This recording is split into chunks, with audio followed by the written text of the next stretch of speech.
पंचांगमान साधन। अग्निदेव कहते हैं, मुने, अब मैं वर्षा के समुदाय स्वरूप काल का वर्णन कर रहा हूँ और उस काल को समझने के लिए मैं गणित बतला रहा हूँ। ब्रह्मा दिनादि काल से अथवा सृष्टारंभ काल से अथवा व्यवस्थित शकारंभ से वर्ष समुदाय संख्या को 12 से गुणा करें, उसमें चैत्रादि गतमास संख्या मिला दें, उसे 2 से गुणा करके 2 स्थानों में रखें। प्रथम स्थान में 4 मिलाए, दूसरे स्थान में 865 मिलाए। इस तरह जो अंक संपन्न हो उस सगुण कहा गया है। उसे 3 स्थानों में रखें, उसमें बीच वाले को 8 से गुना करके फिर 4 से गुणित करें। इस तरह मध्य का संस्कार करके गोमूत्र का क्रम से रखे हुए तीनों का यथास्थान संयोजन करें। उसमें प्रथम स्थान का नाम ऊर्ध्व, बीच का नाम मध्य और तृतीय स्थान का नाम अधः ऐसा रखें। अधः अंक में 388 और मध्यांक में 87 घटाएं। तत्पश्चात उसे 60 से विभाजित करके शेष को अलग लिखें।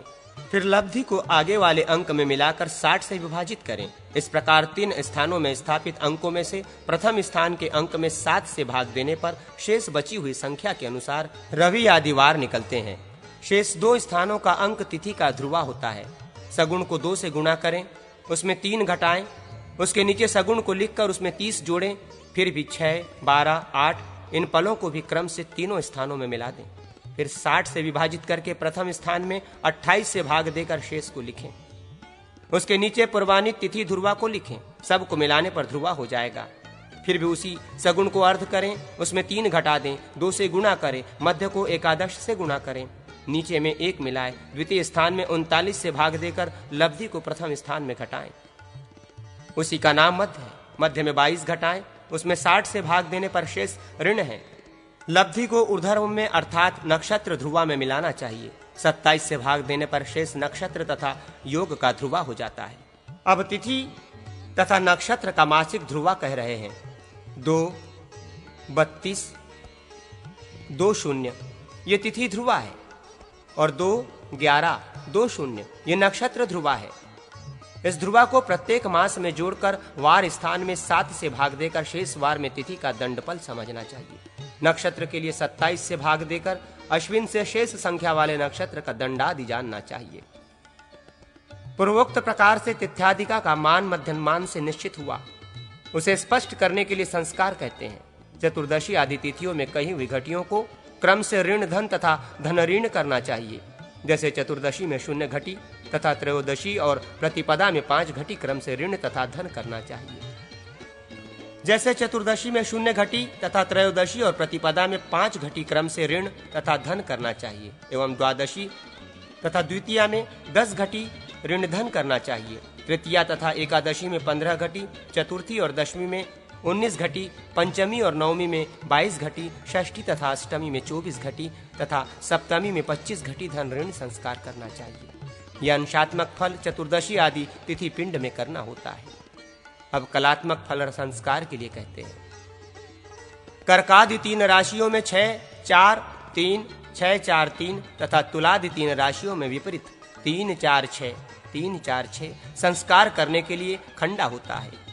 केशव 50, खयुगा 40, मैत्रेन 12 इनको मेघादि 3 राशियों में धन करना चाहिए। कर्कादि 3 राशियों में विपरीत 12, 40, 50 का संस्कार करना चाहिए।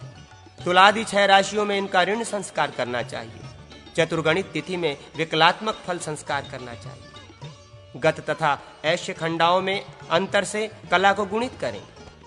60 से भाग दें। लब्धि को प्रथमोच्चार में ऋण फल रहने पर धन करें और धन रहने पर भी धन ही करें। द्वितीयों का चारित्व वर्ग रहने पर विपरीत करना चाहिए। तिथि को द्विगुणित करें, उसका छठा भाग उसमें घटाएं। सूर्य संस्कार के विपरीत तिथि दंड को मिलाएं। ऋण फल को घटाने पर स्पष्ट तिथि का दंडादिमान होता है। यदि ऋण फल नहीं घटे तो उसमें 60 मिलाकर संस्कार करना चाहिए। यदि फल ही 60 से अधिक हो तो उसमें 60 घटाकर शेष का ही संस्कार करना चाहिए। इससे तिथि के साथ साथ नक्षत्र का मान होगा। फिर भी चतुर्गुणित तिथि में तिथि का त्रिभाग मिलाएं, उसमें ऋण फल को भी मिलाएं। तष्टित करने पर योग का मान होता है। तिथि को मान तो स्पष्ट ही है, अथवा सूर्य चंद्रमा को योग करके भी योग का मान निश्चित आता है।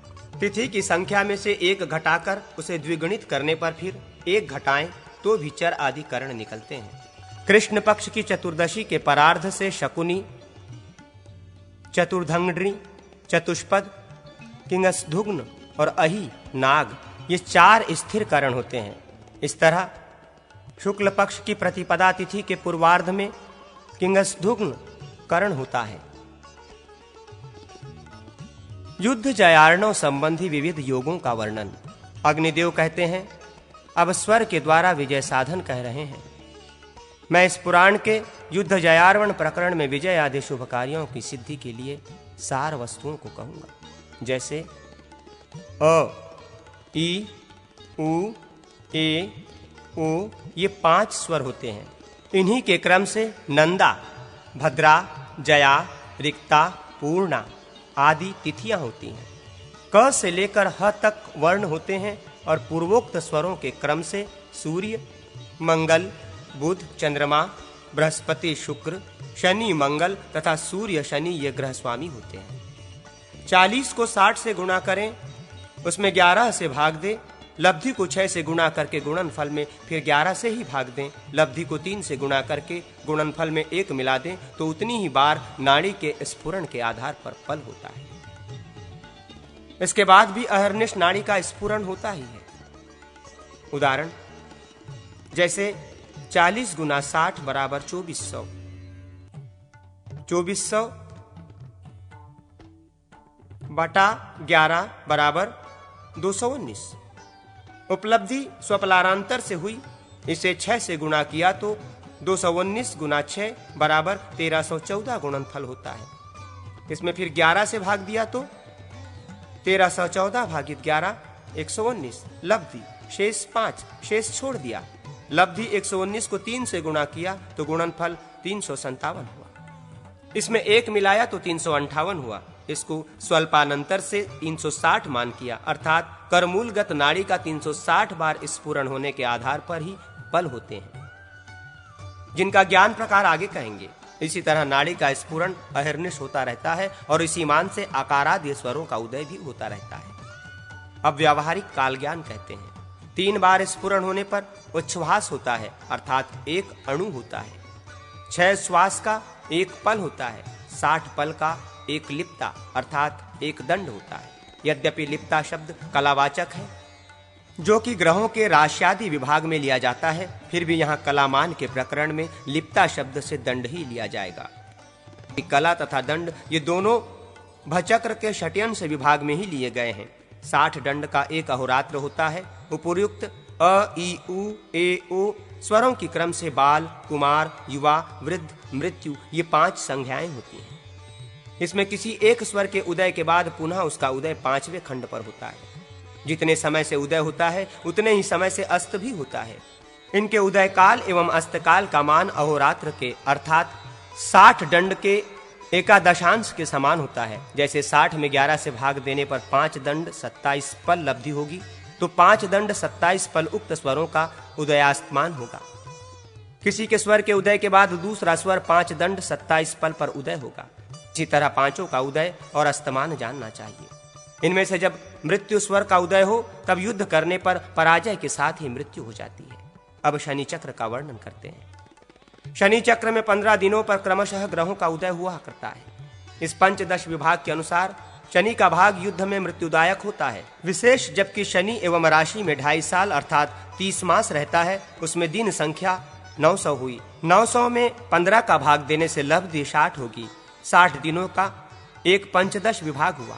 शनि के राशि में प्रवेश करने के बाद शनि आदि ग्रहों का उदय 60 दिन का होगा, जिसमें उदय संख्या 4 बार होगी।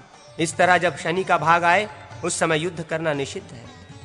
अब कूर्म पृष्ठाकार शनि बिंब के पृष्ठ का क्षेत्रफल कहते हैं। 10 कोटि सहस्र तथा 13 लाख में इसी का दशांश मिला दें तो उतने ही योजन के प्रमाण वाले कूर्म रूप शनि बिंब के पृष्ठ का क्षेत्रफल होता है, अर्थात 1100 14,30,000 11 अरब 14,30,000 योजन शनि बिंब पृष्ठ का क्षेत्रफल है। विशेष ग्रथांतरों में ग्रहों के बिंब प्रमाण तथा कर्म प्रमाण योजन में ही कहे गए हैं। जैसे गणिताध्याय में भास्कराचार्य सूर्य तथा चंद्र का बिंब परिमाण कथन के अवसर पर यहां भी संख्या योजन के प्रमाण वाली ही लेनी चाहिए। मघा के प्रथम चरण से लेकर कृतिका के आदि से अंत तक शनि का निवास अपने स्थान पर रहता है। उस समय युद्ध करना ठीक नहीं होता। अब राहु चक्र का वर्णन करते हैं। राहु चक्र के लिए 7 खड़ी रेखा एवं 7 पड़ी रेखा बनानी चाहिए। उसमें वायु कोण से नैऋत्य कोण को लिए हुए अग्नि कोण तक शुक्ल पक्ष की प्रतिपदा से लेकर पूर्णिमा तक की तिथियों को लिखना चाहिए एवं अग्नि कोण से ईशान कोण को लिए हुए वायु कोण तक कृष्ण पक्ष की प्रतिपदा से लेकर अमावस्या तक की तिथियों को लिखना चाहिए। इस तरह तिथि रूप राहु का न्यास होता है। रकार को दक्षिण दिशा में लिखें और हकार को वायु कोण में लिखें। प्रतिपदादि तिथियों के सहारे क करादि अक्षरों को भी लिखें। नैऋत्य कोण में सकार लिखें। इस तरह राहु चक्र तैयार हो जाता है। राहु मुख में यात्रा करने से यात्रा भंग होती है। अब तिथि के अनुसार भद्रा निवास की दिशा का वर्णन करते हैं। पौर्णमासी तिथि को भद्रा का नाम विष्टि होता है और वो अग्निकोण में रहती है। तृतीया तिथि को भद्रा का नाम कराली होता है और वो पूर्व दिशा में वास करती है। सप्तमी तिथि को भद्रा का नाम घोरा होता है और वो दक्षिण दिशा में निवास करती है। सप्तमी तथा दशमी तिथियों को भद्रा क्रम से ईशान कोण तथा उत्तर दिशा में, चतुर्दशी तिथि को वायव्य कोण में, चतुर्थी तिथि को पश्चिम दिशा में, शुक्ल पक्ष की अष्टमी तथा एकादशी को दक्षिण दिशा में रहती है। इसका प्रत्येक शुभ कार्यों में सर्वदा त्याग करना चाहिए। अब 15 मुहूर्तों का नाम एवं नामानुकूल कार्यों का वर्णन कर रहे हैं। रौद्र, श्वेत, मैत्र, सारभट, सावित्र, विरोचन, जयदेव, अभिजीत, रावण, विजय, नंदी, वरुण, यम, सौम्य, भव, ये 15 मुहूर्त हैं। रौद्र मुहूर्त में भयानक कार्य करना चाहिए। श्वेत मुहूर्त में स्नानादिक कार्य करना चाहिए। मैत्र मुहूर्त में कन्या का विवाह शुभ होता है। सारभट मुहूर्त में शुभ कार्य करना चाहिए। सावित्र मुहूर्त में देवों का स्थापन, विरोचन मुहूर्त में राजकीय कार्य, जयदेव मुहूर्त में विजय संबंधी कार्य तथा रावण मुहूर्त में संग्राम का कार्य करना चाहिए।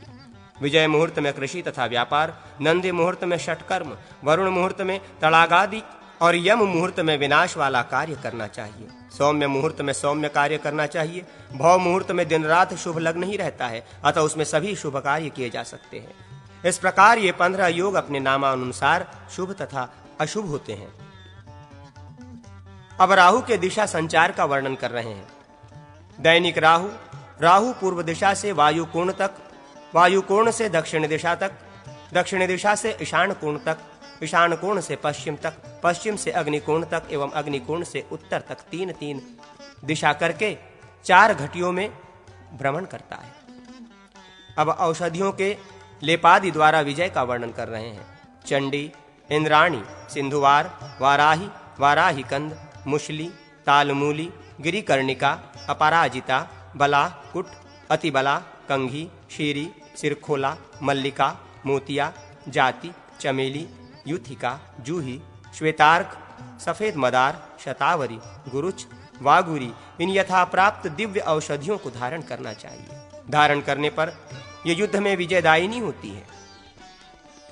ओम नमो भैरवाय खड्ग पशु हस्ताय, ओम विघ्न विनाशाय, ओम हूं फट। इस मंत्र से शिखा बांधकर यदि संग्राम करें तो विजय अवश्य होता है। अब संग्राम में विजयप्रद तिलक, अंजन, धूप, उपलेप, स्नान, पान, तैल, योग चूर्ण, इन पदार्थों का वर्णन करता हूं, सुनो। सुभगा, नील दुर्वा, मनहशिला, मैनासिल, ताल, हरताल, इनको लाक्षारस में मिलाकर स्त्री के दूध में घोंटकर ललाट में तिलक करने से शत्रु वश में हो जाता है। विष्णुक्रांता, अपराजिता, सर्पाक्षी, महेशकंद, सहदेवी, सहदेय्या, रोचना, गोरोचन, इनको बकरी के दूध में पीसकर लगाया हुआ तिलक शत्रुओं को वश में करने वाला होता है।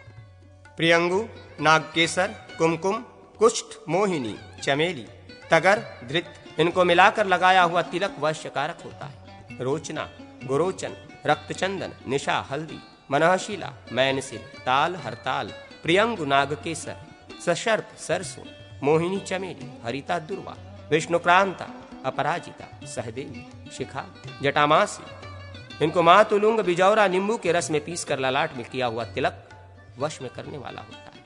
इन तिलकों से इंद्र सहित समस्त देवता वश में हो जाते हैं। फिर शूद्र मनुष्यों की तो बात ही क्या है। मंजिष्ठ, रक्तचंदन, कटुकंदा, सहिजन, विलासिनी, पुनर्नरवा, गदहपूर्णा, इनको मिलाकर लेप करने से सूर्य भी वश में हो जाते हैं। मलय चंदन, नागपुष्प, चंपा, मंजिष्ठ, तगर, वच, लोघ्र, पियंगु, नागकेसर, रजनी, हल्दी, जटामासी, इनके सम्मिश्रण से बना हुआ तैल वश में करने वाला होता है। युद्ध जयार्णवीय